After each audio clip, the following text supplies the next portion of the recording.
Coba bayangin, kamu hidup di ratusan tahun yang lalu. Saat belum ada Indonesia pesta, tanah yang kitab bijak masih berupa kerajaan-kerajaan kecil yang kaya akan hasil dunia. Rempah-rempah, emas, hutan, lautan, semuanya jadi incaran bangsa Eropa. Mereka datang, katanya untuk berdagang, tapi lama-lama malah menguasai. Dari Portugis, Spanyol di awal abad ke-16, disusul pula sama Belanda, Inggris, Prancis, Jerman, sampai kali ya. Mereka semua itu rumputan tanah, sumber daya, bahkan manusia. Semua itu dikenal sebagai kolonialisme. Di Indonesia, kolonialisme itu bukan cuma sekedar istilah sejarah, tapi luka panjang. Rakyat dipaksa kerja rondi, dijajah secara fisik dan batin. Tapi satu hal yang pasti, rakyat Indonesia nggak pernah diam. Mereka melawan. Ada yang ke senjata, ada yang lewat pikiran, tulisan, bahkan pendidikan. Di video kali ini, kami akan mengajak kalian semua buat menyelami sejarah kolonialisme dan perlawanan rakyat Indonesia, baik itu secara fisik maupun non-fisik. Kenalin dulu, kami kelompok 1 dari 11 yang beranggotakan saya, Vanessa Kala Ramadhani sebagai moderator. Kemudian, Sofia Ramadhani sebagai presentator pertama, Izzat Nisa sebagai presentator kedua, Aulia Nafisa sebagai presentator ketiga, Muhammad Nopal sebagai presentator keempat. Kolonialisme dan dampaknya yang panjang. Kolonialisme itu kayak luka lama yang susah sembuh. Bayangin aja, dari abad ke-16, negara-negara Eropa seperti Spanyol dan Portugis mulai keliling dunia buat cari kekayaan. Tujuannya awalnya dagang sih, tapi lama-lama pengen menguasai. Setelah itu, Inggris, Prancis, Belanda, Rusia, Jerman, Italia, dan Belgia ikut-ikutan. Mereka datang ke benua Afrika, Asia, sampai Amerika, lalu bikin koloni. Dunia dibagi-bagi layaknya barang.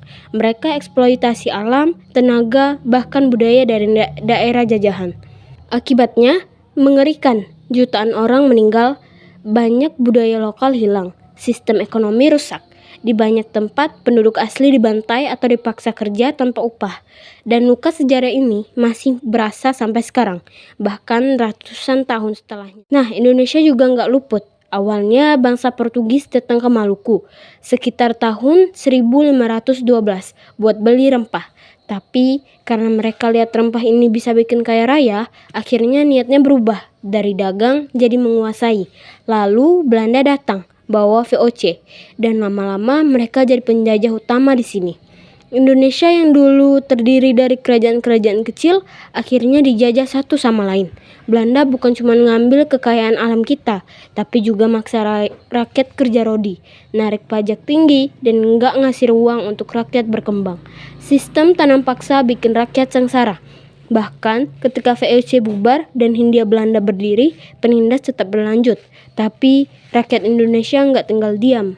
Perlawanan fisik itu artinya rakyat melawan penjajah dengan senjata. Jadi benar-benar perang, mengangkat senjata, pasang badan, meskipun kalah teknologi, tetapi rakyat kita luar biasa. Contohnya, Perang Diponegoro. Pangeran Diponegoro dari Yogyakarta marah besar karena tanah leluhurnya dipakai Belanda seenaknya. Akhirnya beliau memimpin perang besar dari tahun 1825 sampai 1830. Ini salah satu perang paling berat buat Belanda karena banyak banget korban dan biaya yang dikeluarkan. Lalu ada Perang Aceh. Ini panjang banget loh, dari tahun 1873 sampai awal tahun 1900-an. Rakyat Aceh nggak pernah nyerah. Tokohnya Tengku Umar yang pakai taktik yang luar biasa, yaitu pura-pura bantu Belanda tetapi tiba-tiba nyerang balik. Istrinya, Cuk Nyadin, juga berjuang hebat. Setelah suaminya gugur, dia tetap pemimpin pasukan, walaupun akhirnya ditangkap dan diasingkan. Ada juga Perang Padri di Sumatera Barat. Awalnya konflik dalam antar kelompok adat dan kelompok agama, tetapi Belanda ikut campur dan akhirnya jadi perlawanan nasional. Tuanku Imam Bonjol, ulama sekaligus perjuang, jadi tokohnya. Dia berani melawan meskipun akhirnya tertangkap juga.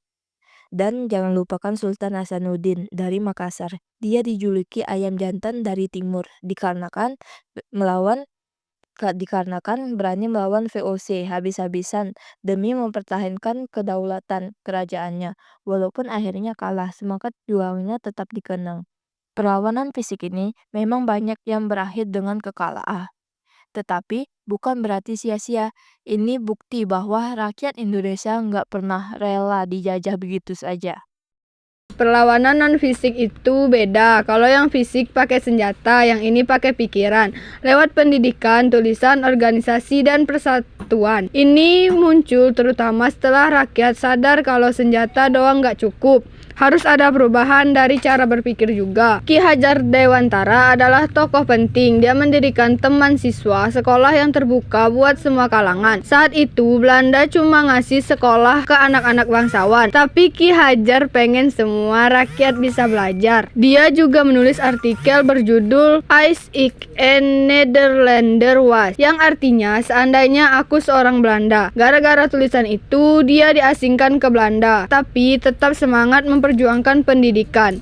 R.A. Kartini juga luar biasa. Dari Jepara, dia nulis banyak surat yang isinya penuh pemikiran maju. Dia pengen perempuan bisa sekolah, bisa berpikir, bisa punya masa depan. Padahal waktu itu perempuan kebanyakan cuma dikawinkan muda dan nggak dikasih hak belajar. Selain individu, organisasi modern mulai muncul. Budi Utomo tahun 1908. Jadi tonggak awal kebangkitan nasional. Lalu muncul Sarekat Islam yang awalnya kumpulan pedagang tapi berkembang jadi organisasi politik. Tokohnya HOS Cokro Aminoto, orang yang berani bersuara lantang tentang keadilan sosial dan nasionalisme. Momen paling epik dari perlawanan non-fisik adalah Sumpah Pemuda 1928. Anak-anak muda dari berbagai suku dan daerah bersatu. Satu tanah air, satu bangsa, satu bahasa Indonesia. Ini jadi dasar kuat buat perjuangan kemerdekaan selanjutnya. B. Tokoh-tokoh pahlawan dan perlawanan mereka. Tokoh perlawanan fisik. 1. Pangeran Diponegoro, seorang bangsawan yang religius dan punya jiwa kepemimpinan tinggi. Perangnya membuat Belanda kewalahan dan biaya besar. Ia ditangkap secara licik oleh Belanda saat negosiasi. 2. Teku Umar, ahli strategi perang. Ia berhasil mengecoh Belanda dan membuat kerugian besar. Kisahnya jadi simbol kecerdikan dan keberanian. 3. Cut Nyak Dien, pejuang perempuan tangguh dari Aceh. Walau suaminya gugur dan dia sakit-sakitan, dia tetap memimpin pasukan. Ia ditangkap setelah dikhianati dan diasingkan ke Sumedang. 4. Sultan Hasanuddin, raja yang berani menolak dominasi VOC. Ia tidak tunduk begitu saja dan berjuang habis-habisan untuk mempertahankan kemerdekaan Makassar. 5. Tuanku Imam Bonjol, ulama dan pemimpin perang Padri. Meski ditangkap, semangatnya jadi simbol perjuangan rakyat Sumatera Barat. 6. Kapiten Patimura atau Thomas Matulesi, dari Maluku. Ia memimpin perlawanan terhadap Belanda di Ambon. Semangatnya membara dan walau akhirnya ditangkap dan dihukum mati, perjuangannya dikenang sepanjang masa. 7. Sisingamangaraja 12, raja dari Batak yang memimpin perlawanan panjang terhadap Belanda. Ia sangat dicintai rakyat karena membela hak tanah dan budaya mereka. Selanjutnya ada tokoh perlawanan non-fisik. Yang pertama ada Ki Haji Dewantara. Beliau adalah bapak pendidikan nasional. Ia membuka akses pendidikan bagi rakyat jelata dan membangun kesadaran nasional lewat sekolah dan tulisan. Kedua, ada Raden Ajeng Kartini. Ia adalah pelopor emansipasi perempuan. Lewat surat-suratnya, ia memperjuangkan hak belajar perempuan dan menentang budaya patriarki. Yang ketiga ada Haji Umar Said Kokrominoto. Beliau adalah pemimpin Sarekat Islam, dikenal sebagai guru para tokoh besar seperti Soekarno. Ia menanamkan nilai nasionalisme, keadilan, dan persatuan lewat orasi dan tulisan. Keempat, ada Dr. Sutomo. Beliau adalah pendiri Budi Utomo, organisasi modern pertama di Indonesia. Ia berjuang lewat pendidikan dan ide kebangsaan. Kelima, ada Muhammad Yamin. Beliau adalah tokoh muda yang berperan dalam sejarah Sumpah Muda. Ia juga merupakan sastrawan penggagasan bahasa Indonesia sebagai bahasa persatuan. Yang keenam, ada Ahmad Dahlan dan Kiai Haji Hashim Asy'ari, pendiri Muhammadiyah dan NU. Mereka memperjuangkan pendidikan, agama, dan memperbaiki moral rakyat sebagai bentuk perlawanan terhadap penjajahan.